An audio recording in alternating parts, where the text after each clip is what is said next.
Hey, y'all. Hey, Libra. It's your girl, JV.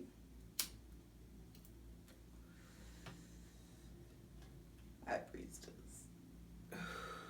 Back at it again with the general tarot reading for Libra, Sun, Moon, and Rising for Gemini season 2021. I got a new bell and I wanted to ring it. Yeah. Clear out that old energy. Patreon's getting everything first these days. I suggest you join the fam so you can get ahead of the times and ahead of the game with the messages that I'm relaying to you guys. For daily tarot readings, check out my Instagram, justj_everything. And for other dope shit that I do, check out my website, justjeverything.com. So Libra, there is definitely like a relaxation period. I feel like it's time to like chill out.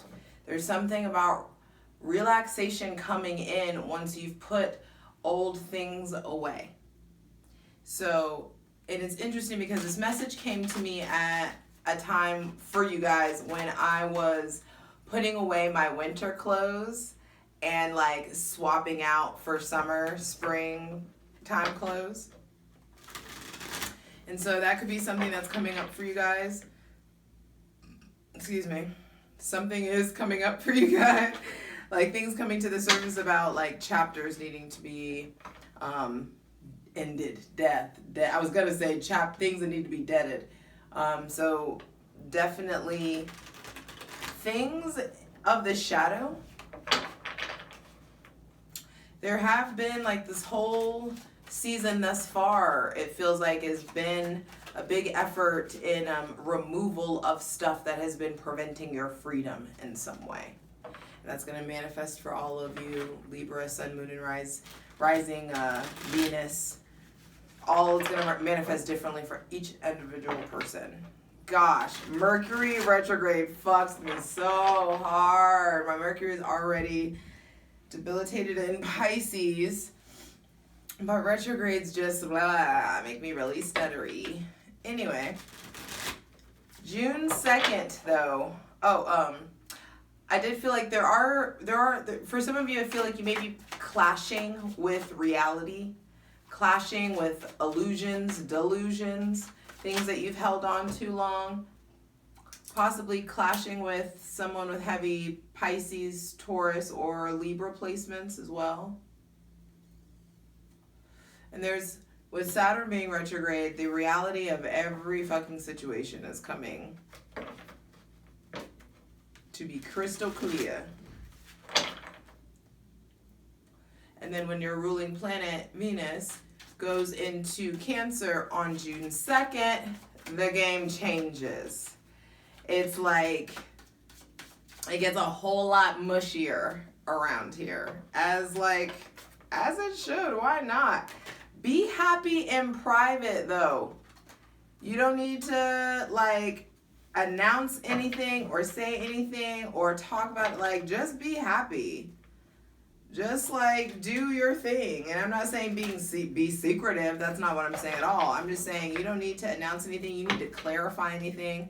The love and the adoration that's coming in is going to be really clear, and you're going to really only care about your circle.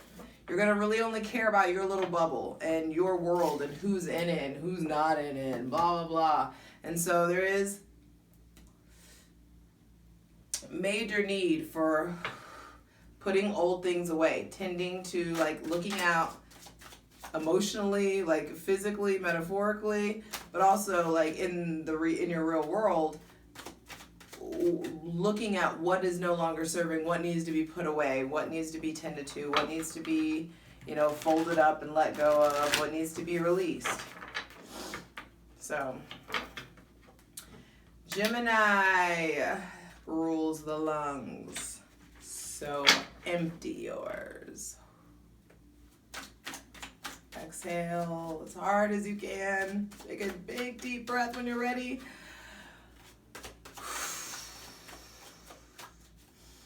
Because we're open to receiving the most useful, helpful, and divinely aligned messages for Libra, Sun, Moon, and Rising for Gemini season 2021. Hydrate. Smoke it if you got it. And also, because Geminis need constant stimulation, we are switching it up and using the Ethereal Visions Illuminated Tarot by Matt Hughes. I love it. I wish there were more brown people. I may paint them in. But either way. All right, Libra.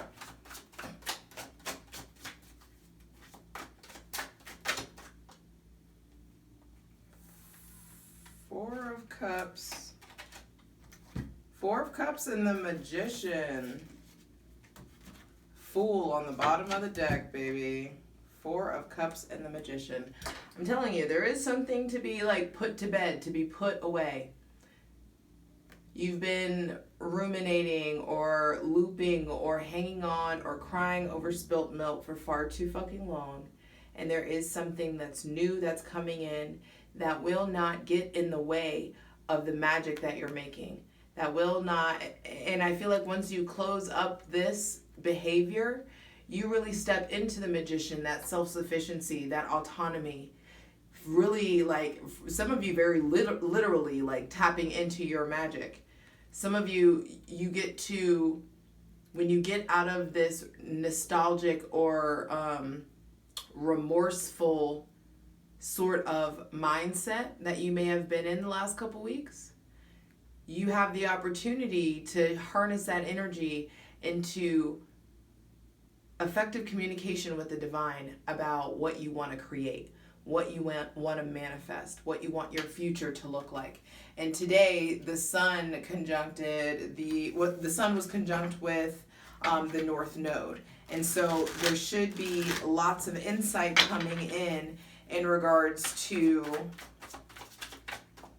your trajectory in life, where you want to go, what you want to do with this one lifetime, this one body. Things becoming really, really clear, like your path becoming clear, your purpose becoming clear, what parts of your core self can't come with you, what parts of your core self, or what ailments have you incorporated into your core, what darkness have you made like a part of you, and what needs to be let go of.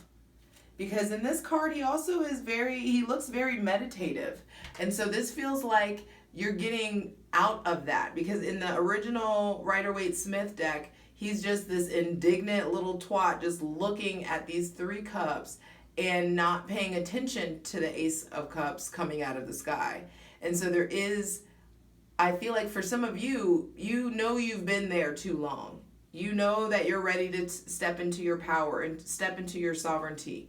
And so meditation, sleep, alone time, prayer, writing, creativity, forgiveness is really, really important. And those are going to be themes that you're talking about, coming up, purging, facing. So allow yourself to deal with that. Allow it to come out so you can be through with it. And I do feel like there may be someone with heavy Cancer, Pisces, Scorpio, Cancer specifically, placements coming in that is helping you step into your magic, Libra, Sun, Moon, and Rising. Cancer specifically, but definitely maybe Cancer, Pisces, Scorpio. So there is someone with heavy water placements that is coming in. And maybe heavy water placements and also Gemini, Virgo placements that are coming in to really help ignite you, it feels like. All right, Libra. Libra, Sun, Moon, and Rising for Gemini season 2021. Keep breathing. So I think that there's like very specific things that you guys are ready to manifest. Yes, and the pace is about to pick up. Wow. The Magician and then the Eight of Wands and the Eight of Swords just came out. Virgo got the Eight of Swords too, and I feel like you are tapping into very Virgoan energy. Like being, like wrapping things up, being very critical, like crossing the T's, dotting the I's. There are things to get done, and you're hyper aware of that. And whenever you lean into this magician energy, there is somebody with heavy Gemini, or I do just feel like this is Gemini, so this is during this season. We all, with heavy Libra placements, have the opportunity to ride this wave and this current, especially when Mars goes into Leo. There is going to be fire lit up under that ass to get you free. Anything, and that fire, that Mars and Leo transit is going to really tend to what the full moon lunar eclipse in Sagittarius brought up. What that tectonic plate shifting actually dislodged out of your life, or really ushered something like new in, like crazy. There is just this shift that is going to be tended to for sure when Mars is entering Leo. And it's all about freedom. It's all about getting you to this next level. The pace is picking up, Libra, especially come summertime. And you don't want to be stuck in these old habits and these old cycles anymore. This is just looping of the mind, looping like a mismanagement of your energy. You can't just keep doing the same thing. The routine has to change. There's got to be some passion that you actually put work and effort and energy into on a consistent basis. And I'm sorry that I'm yelling. It feels very Virgoan, like it feels like very motherly, where it's just like you can't do this anymore. For some of you, this is vice related. So it may be drinking, over drinking, over smoking, overindulgence. I just heard like eating. Some of you are dealing with eating disorders. And there is something about like controlling your food or something of that nature. I do feel like also though, are you eating because you're hungry, or are you eating because you feel some type of way?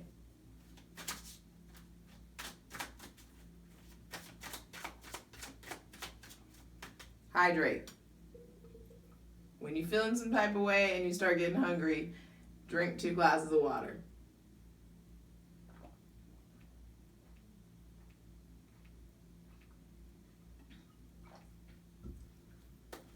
And not for any fucking beauty standards or anything of that nature, just because we as a society over fucking eat.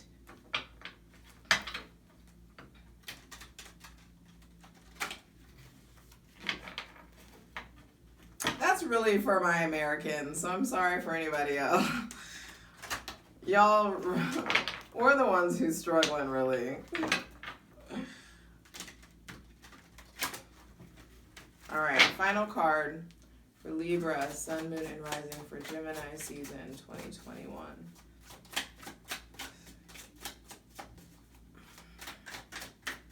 This Ethereal Visions deck is not talkative. It is very deliberate. And I feel like that's also how we are needing to be during this. I knew it was going to give me 2. During this season. Wow, the 8 of Cups. Another 8. The 8 of Cups and the Tower. Bottom of the deck. Page of Wands. Okay. Libra, I'm going to check. No, I'm not. Libra, this new Cancer, Venus going into Cancer is really going to help initiate and help you level up some new relationship with yourself or with another person. Like there definitely could be another partner coming in. Somebody definitely with heavy fire, and water, fire and or water placements. And the tables start to really fucking turn. But 8 of Wands, 8 of Swords, 8 of Cups. It's time to look at the cycles. There are cycles. So emotional cycles, mental cycles, physical, spiritual, and sexual cycles. 5 things. 5 cycles that are coming up that you are perpetuating in some way, that you need to break the fuck free of. The Tower is only out whenever there are situations that are built on structurally unsound foundations. And so it's like And so that means for there to be 5 aspects, Libra, I love you, but I'm a Libra rising, so I know. But like Libra, that's a lot of change. That's a lot of chaos that needs to happen. It's not even like chaos, it's just like crumbling. Let whatever needs to crumble or whatever needs to fall away. Because the divine wants you to tap into your self-sufficiency, the magician being out. The divine wants you to tap into your self-sufficiency so you can initiate and take advantage of the heat that's coming in, the opportunities, the new resources that are coming in, the passion, the productivity that's coming in, the desire to move. This is also new sexual partners, new creative ideas. And you don't want to be all stuck in your head about old fucking cycles, things that could have like been over and done with for the last 8. I feel like for some of you, this is interesting. There are cycles from the last 8, 16, or 24 years that are really, really breaking. 8 months to 8 years. 16 months to 16 years. 24 months to 24 years worth of cycles that the tower is like, look, by the end of Gemini season, you're either going to choose, are you the victim or are you the motherfucking victor? And the lightning bolt of change, the catalyst of your own life, because it has to start with you. It's not, I know that, and that's that Aries Libra axis. It's like I am versus I balance, which is like this we game, this people pleasing thing versus me first. And so there is this need to really tap into your shadow side and find a balance. And tapping into your shadow side can help you break free of a whole bunch of cycles. So don't be mad at yourself if you tap into this Mercury retrograde energy and all of a sudden you get like real Sagittarian mouthed. Don't be, and start spitting truths. Start really acknowledging your truths, or start speaking in ways where you're not considering other people anymore. You may really be speaking first and then thinking later, which is very unlike you. There is this authenticity that's coming up, this kind of childlike truth, a very Aries kind of energy. The tower is ruled by Mars. So there may be definitely some of you may be pursuing, let me check the time. Some of you may be, either way, it's time to get out of your comfort zone. And some of you are really moving towards chaos, moving towards someone with heavy Aries or Scorpio placements. Some of you are not only like, some of you may be physically going to move or to see them, or are like getting closer emotionally with these people, but there's also some of you that are like getting out of your comfort zone because someone with heavy Aries or Scorpio placements has inspired you. There is, towards the end of Gemini season, there is a big opportunity for self-mastery that's coming up, and you need to be ready. You need to be done with these cycles. And we're going to tap into how to break them in the Patreon plunge. But this Mercury energy isn't for you to just be sitting around in la la kumbaya land. It's time for you to be meditative about how you can be done with the anguish, the third-party relationships, the heartbreak, the betrayal, the substance abuse, the abandonment, whatever it is, however it's coming up, being passed over. Some of you are tired of being fucking nice. And it finally like comes out. And it comes out maybe too harsh for some people, but like, hey, the chips are about to fall where they need to. And all of us are exactly where we need to be. And so it's really important that you acknowledge the work that you've done to heal, and that you really allow yourself to move forward within your self-sufficiency and move forward in the next level of manifesting whatever it is that you want to manifest for your life, because the time is coming. The pace is picking up. You just are keeping yourself stuck when you really need to get out of your comfort zone and set yourself free to pursue your dreams, to pursue what's being pulled on you. Some of you are definitely being drawn towards a water sign, definitely being drawn towards someone with heavy Cancer or Pisces placements. But Cancer, Pisces, Scorpio placements. But I do feel like where you're being drawn to, this doesn't feel like a disaster. I feel like you're being, once you break these cycles, you go into a period of self-trust, of much deeper self-trust, where you get to acknowledge the red flags and you're not scared to say, no, that feels like a red flag, or no, that feels off, because you've already gone through this tower moment. You know what I mean? And so it's just like the tower moment doesn't have to be this like terrible thing. What it has to be is you not being afraid to let things fall away, because you have ultimate trust that you're going to be okay no matter what. Ring my bell, ring my bell. Over to Patreon to get the rest of the reading.